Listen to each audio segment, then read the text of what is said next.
Fala galera, tranquilidade? Na aula de hoje você vai aprender um pouco mais sobre como é a fatoração utilizando números primos, beleza? É por isso que a gente diz ali, uma simplificação em fatores primos, né? O que isso quer dizer? Quer dizer que você vai fatorar esse número, ou seja, reescrevê-lo utilizando apenas números primos, tá bom? Então, para a aula de hoje, primeiro você vai aprender o que é um número primo e depois saber como faz essa fatoração, beleza? Então, vamos lá?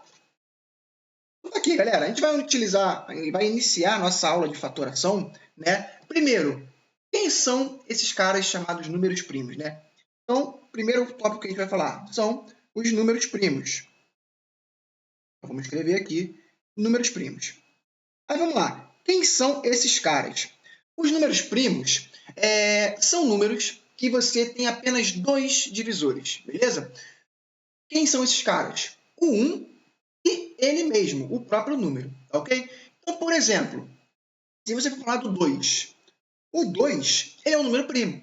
Por quê? Porque ele só tem como dividir por 1 e por ele mesmo, que é o 2. Não existe outro número que você consiga dividir o 2 e dar uma divisão exata, beleza?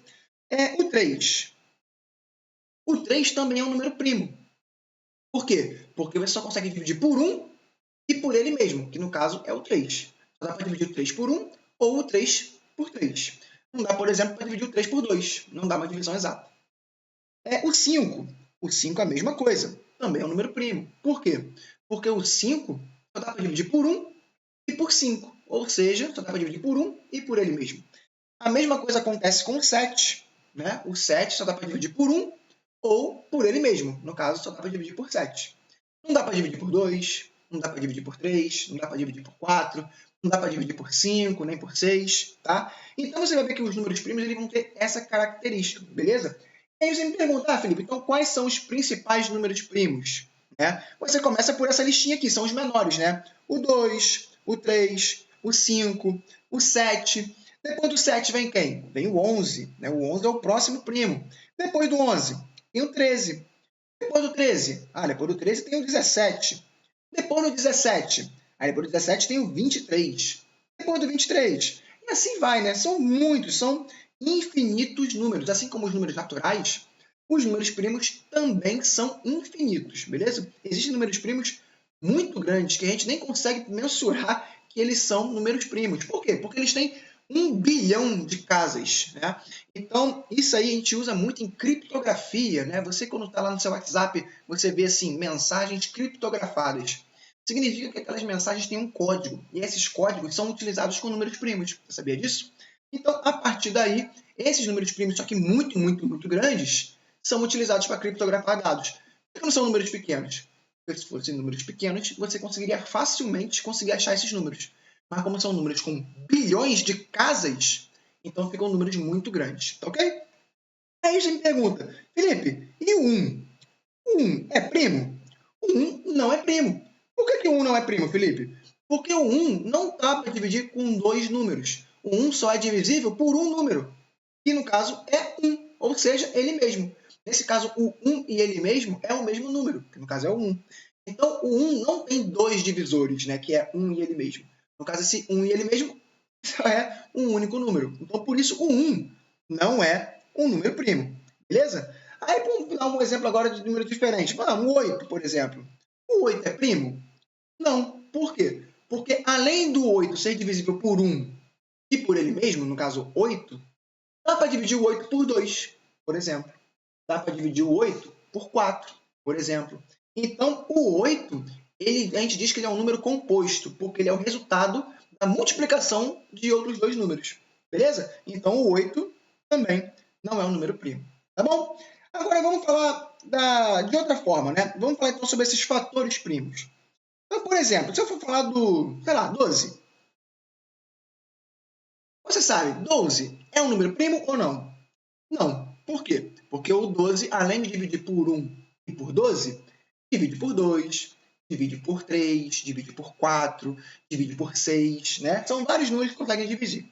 Então, por exemplo, você sabe que o 12, você pode reescrevê-lo, por exemplo, da forma de 3 vezes 4, certo? 3 vezes 4 é 12. Então, você pode reescrever esse 12 como 3 vezes 4. Agora, o 3 é um número primo.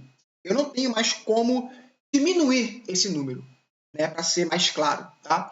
Agora, o 4 é primo? Não. O 4 ele também vem de uma multiplicação. Então, o 4 você ainda pode reescrever ele como o quê? Como 2 vezes 2. Concorda comigo?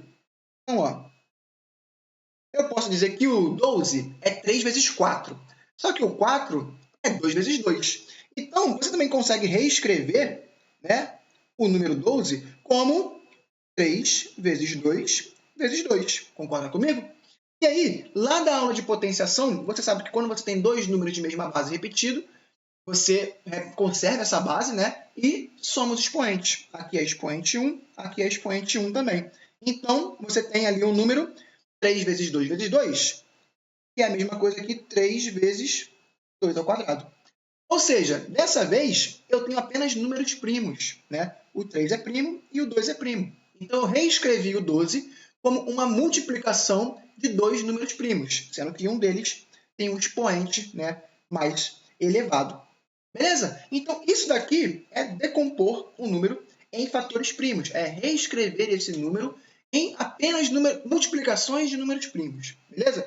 Isso aí vai ser muito útil nas nossas próximas aulas de MDC, de MMC, tá? Então, fique atento com relação a isso, tá? Agora, Felipe, o número 12 realmente é um número pequeno, então você facilmente consegue perceber qual é a fatoração dele, né? A fatoração do 12 é o 2 ao quadrado vezes 3, ou 3 vezes 2 ao quadrado, não tem problema, tá? Agora, e se fosse um número grande, né? Por exemplo, e se em vez de for 12, se for 120, né? Aumentei um zero. E aí, como é que vai ser?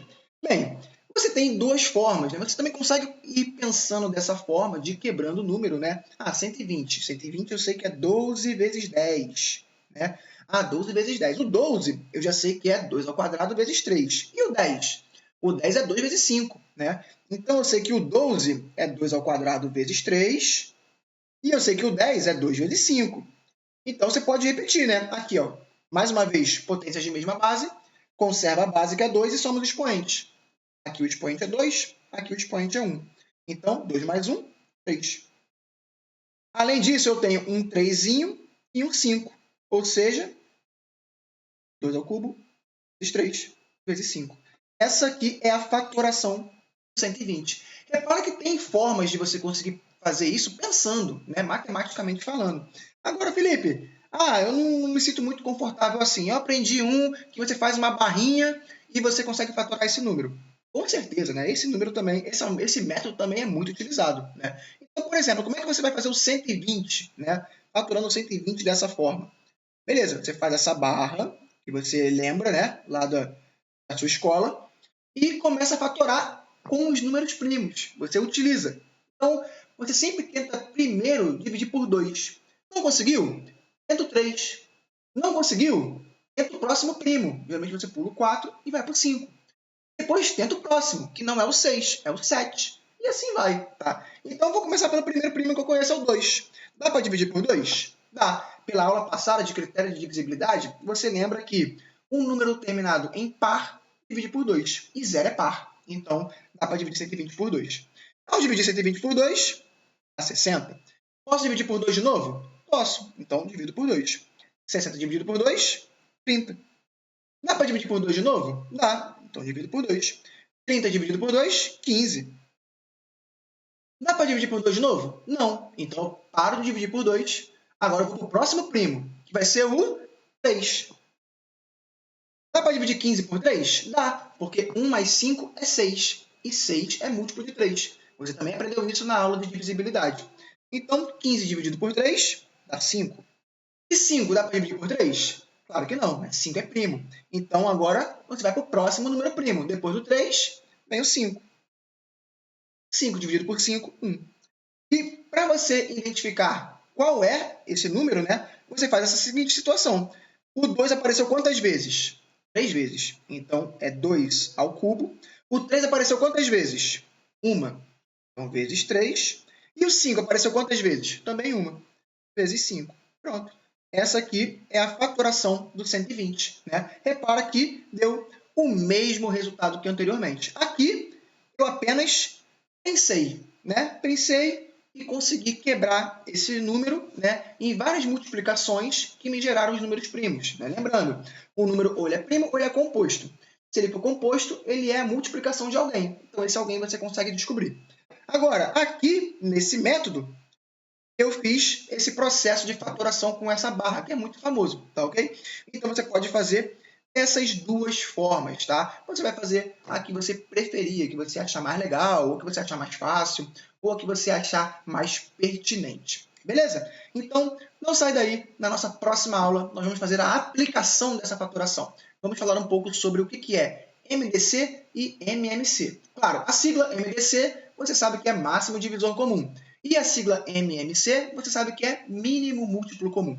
Mas e aí? O que isso significa? E o que isso vai importar para a gente? Então, são detalhes que você vai ver na nossa próxima aula. Então, não sai daí, fica com a gente, porque na próxima aula você vai aprender mais sobre números primos. Um abraço!